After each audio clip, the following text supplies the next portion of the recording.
All right, Lakers Nation, clear the lane and turn the volume up. Because this is the kind of move that changes how every team in the West draws up their scouting report. Phones across LA are lighting up with the same headline: Steven Adams to the Los Angeles Lakers, the Kiwi enforcer, the screen-setting sledgehammer, the guy who turns missed shots into second chances, and second chances into demoralizing dagger buckets. Picture it, purple and gold on his chest, LeBron calling for a high screen, Anthony Davis finally freed from the nightly wrestling match at the 5, and Crypto.com arena shaking like it's 2010 again. You can hear it, can't you? The thud of a perfect box out, the snap of a clean rebound, the roar after a punishing putback. That's what this name means. That's why the city feels different tonight. Welcome back to Lakers News Fan Report. Hit like right now, subscribe if you bleed gold, and tell me in the comments what your gut says when you put these words together: Steven Adams, Lakers. Because if you know ball, you know this fit makes a ridiculous amount of sense. Here's the truth that's been hiding in plain sight. The Lakers haven't had a true, unapologetic, space-eating anchor since the best days of Dwight's first stint or the playoff run with Javale Howard soaking up the bruises. Every season since, we've asked Anthony Davis to be everything at once: rim protector, switch god, bailout scorer, glass cleaner, late-game closer. He's superhuman, but he's still human. What Steven Adams does is simple and devastating. He takes the punishment and gives it back.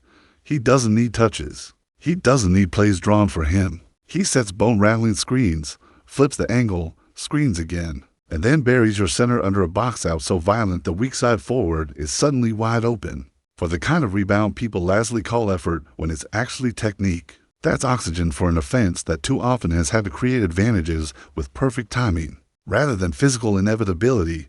Think about the Western matchups that have kept you up at night. Denver with Jokic playing water polo in the restricted area, tossing tips to himself and resetting possessions until your will cracks. Minnesota with Gobert swallowing airspace, while Towns floats to punish rotations. Sacramento with Sabonis turning every miss into a handoff. Slingshot for shooters. Dallas cycling through the bigs and daring you to survive 48 minutes of bumps and elbows. Oklahoma City with length and youth and a 7-footer who doesn't give ground, even when he's giving weight. Now imagine Adams as the first body they feel on a Tuesday in January and the last shoulder they lean into in May. Suddenly AD can hunt instead of absorb. Suddenly LeBron can call Spain pick and roll with a real down screen. That actually detonates the first defender. Suddenly your guards look faster because the chase starts 2 steps later. And then there's the offense, not the box score kind, the everything is easier kind. Steven Adams doesn't score 20. He makes 20 feel inevitable for someone else. He drags drop bigs a foot to deep with his screen angle, then flips his hips so the handler snakes to his strong hand without a body in his chest. He sprints into dribble handoffs with the timing of a veteran orchestra conductor, buys your shooter an extra beat, and then becomes a battering ram on the glass the second the ball leaves the hand. You don't teach that feel, you live it. Year after year, playoff after playoff, banging against giants and learning how to win the possession for actions before the whistle. You also buy credibility. Watch the body language of a young wing when he knows a miss won't end the possession. Watch the confidence of a guard when the first screen actually makes contact. Watch the legs of AD in the fourth when he hasn't had to box out 2 men for 35 minutes. That's the calculus of April and May. That's why vets love playing with a pure 5 who isn't confused about his job. And that's why LeBron, at this stage, will look at Adams and see time, a few more beats per possession to read the floor, a few more easy rim runs to keep defenses honest, a few fewer collisions in the paint he has to initiate. Let's play it out. Denver, Game 1, second quarter. The Lakers send Adams to shadow Jokic minutes-wise. First trip, Adams delivers a shoulder on the entry, takes away Jokic's favorite angle, forces a fade over a strong chest. Next trip, offensive glass, Adams seals the weak side big. Davis floats in for the uncontested putback, and suddenly the Nuggets are talking to each other instead of talking to the ball. Minnesota. You can finally send AD to wreak havoc as a helper while Adams does the dirty work on Gobert. Sacramento. Short trolls for AD. Dribble handoffs for the wings, and Adams brutalizing the gap between Sabonis and the weak side low man, until the Kings either go small hello, rim, or send it to the ball hello, corner 3.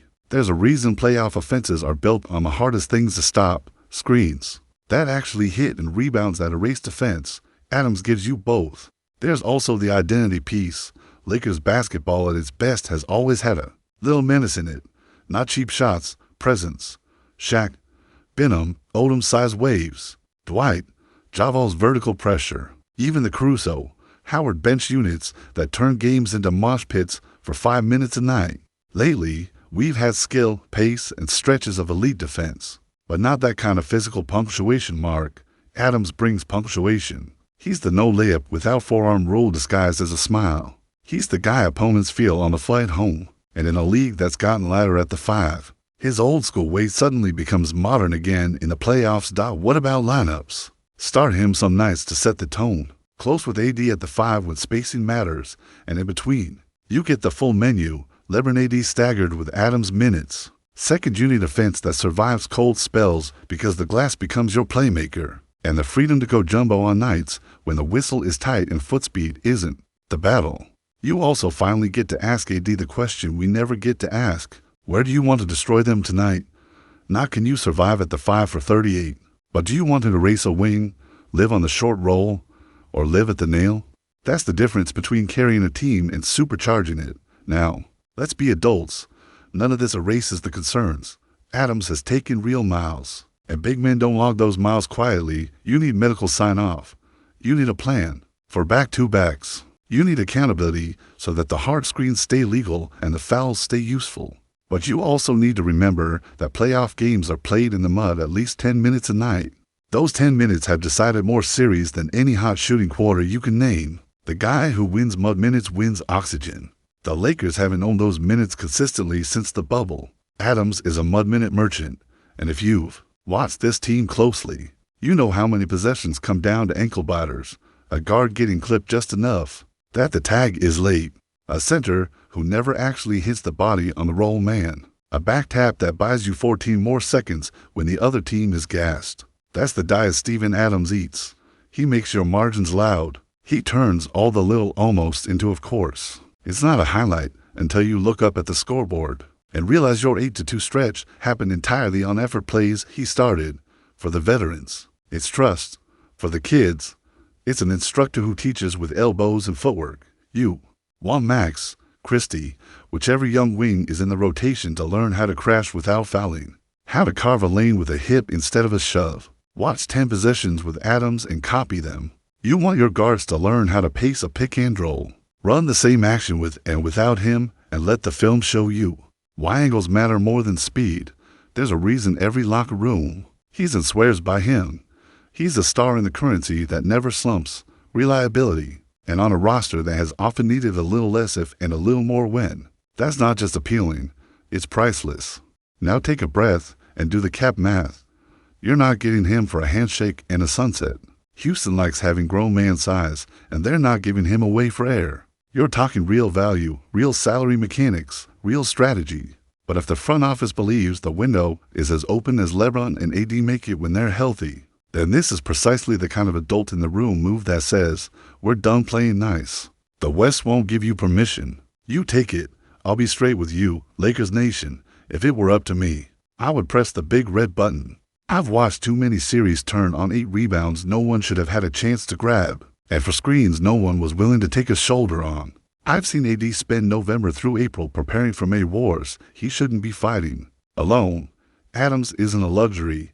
He's a lever. Pull it, and everything else moves easier. Yes, it's a swing. Yes, it invites criticism if it doesn't end with confetti. But we're not in this for respectable exits. We're in it for banners. And banners are built on stars plus bruises. We've got the stars. Go by the bruises. And because I know you're thinking it, no. There's no press conference on the books tonight. There's no jersey photo in the tunnel. What there is logic, heavy, unavoidable. Playoff logic that keeps pushing this idea back onto the table. No matter how you try to slide it off. Call it a rumor. Call it a dream. Call it a blueprint that's waiting for ink. But tell me, you can't see it, hear it, feel it.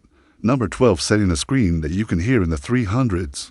AD arriving fresh in the final 5 minutes and a building that believes again. That's not fantasy. That's basketball built properly. Drop your thoughts below. If you want to win ugly in May, This is what pretty looks like in August. When a rumor refuses to die, it usually means one of two things. Either the fit is so pure that fans won't let go, or the league itself is whispering the same math the public has already done. Steven Adams to the Lakers keeps coming back because it solves three problems with one signature: the nightly rebounding tax, the screen creation deficit, and the responsibility overload on a generational big who shouldn't have to live in the bruising lane for 82. Tonight we're going deeper, not into hype, but into the mechanics that turn this from a fun headline into a credible path. Start with scheme. The modern Lakers toggle between spread pick and roll and elbow hubs for LeBron, AD. Against switch-heavy teams, the action bogs down into a lot of dancing and not enough denting. Adams is a professional dent maker. You run Chicago action on the left side, pin down into handoff, and his instinct is to hunt the guard's back shoulder, not just screen a spot. That's the difference between a shooter running in space and a shooter running into a chest. Next strip you invert the look, empty corner, angle pick for LeBron, and Adams flips the screen mid-drive, turns the big's hips, and creates a straight-line lane that forces low man help. Now you're in the short troll with AD, where he can float to 15 feet or dive behind the helper. Both options punish help in ways no weak screen ever can. Adams' value is the domino you can count on to fall first. Defensively, it's not subtle. He's not switching on or jet guards on an island and erasing them. That's AD's department. When you need it, Adams is there to do the unfashionable and the unavoidable. Build a wall, angle drivers to length, keep the glass clean. Erase the second chance that breaks your will. The Lakers have had stretches of elite first shot defense. Where it has cracked is the second bite. That's where he lives, and in the postseason, when refs swallow the whistle for 10 straight possessions and verticality suddenly becomes a negotiation. Having a center who doesn't move when he's hit isn't a perk, it's survival. Let's talk minutes and roles, because this is where dreams meet calendars. You don't need 36 a night. You need 22 to 26 that matter. Deploy it like a chess piece. Start certain matchups to set the tone physically. Anchor the non-AD minutes so the defense doesn't fall off a cliff. And come back for the high-leverage defensive stretches where one rebound swings the quarter. Closing? Sometimes yes, sometimes no. That depends on the whistle, the spacing, and whether your guards are cooking. The beauty is choice. The Lakers have often had talent, but not enough knobs to turn. Adams is another knob, a big one. There's also the LeBron factor. At this stage, Bron kills you by winning the geometry of the floor. A real screen is geometry cheat code. A trustable box out is a fast break engine. A center who doesn't need the ball but makes the ball better is the precise companion for a genius who still bends defenses with his eyes. Give LeBron one more dependable, cause and effect teammate, and the late game math moves back to your side. Now, the hard part, paths, trade. You're sending out real money and at least one real piece. Buyout. That takes a very particular set of circumstances that teams rarely hand contenders. The middle ground is pressure, the kind that builds over a season. When a veteran wants a certain role, a team's timeline shifts, and both sides admit they're better served apart. None of that is guaranteed. All of that is possible, and all of it is why smart front offices keep the phone warm even when the calendar says quiet. Health, you plan for it. You load manage honestly. You target the matchups where his value multiplies. And you pair him with a strength staff that understands that a 260-plus frame isn't maintained. It's engineered. If he gives you 65 sturdy games and the right 16 playoff nights, the return on investment looks like banners, not box scores. This is the part where we usually hedge and talk about if everything breaks right. But the point of Steven Adams is that he makes fewer things need to break right. He simplifies. He lowers the number of miracles required to win a 7-game series. He gives you an identity you can trust under stress. We hit first. We hold ground. We dare you to live on jumpers for 2 weeks. That's the kind of bet you can carry through altitude in Denver and noise in Sacramento, and whistle swings in Minneapolis. Let me speak as a fan who's watched the Lakers be both silk and sandpaper. I want silk in June, but I want sandpaper in April and May. I want opponents bruised from playing us, not just outshot. I want to watch a fourth quarter where our legs look fresher, because the first 3 were built on routine advantages instead of heroic ones. Adams isn't mythology. He's the grunt work that lets the mythology happen on time. I'll level with you. I make the call. I build the frameworks. I line up the contingencies. And I'd accept the noise that comes with any big man bet, because the alternative is more of the same, AD doing to jobs, LeBron drawing up solutions on the fly, and postseason margins decided by the basic things nobody handled first. The Lakers don't need more ideas.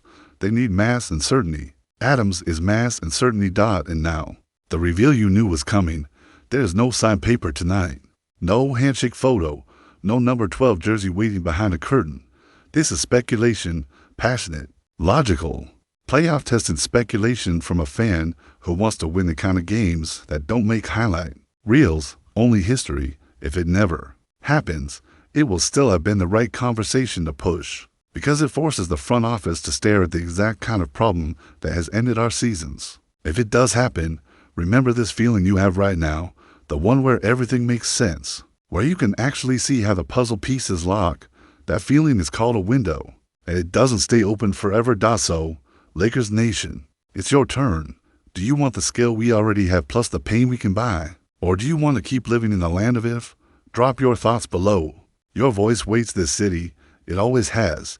And if this is the last great act of the LeBron AD era, I know what side of history I want to stand on, the side that hit first and didn't apologize.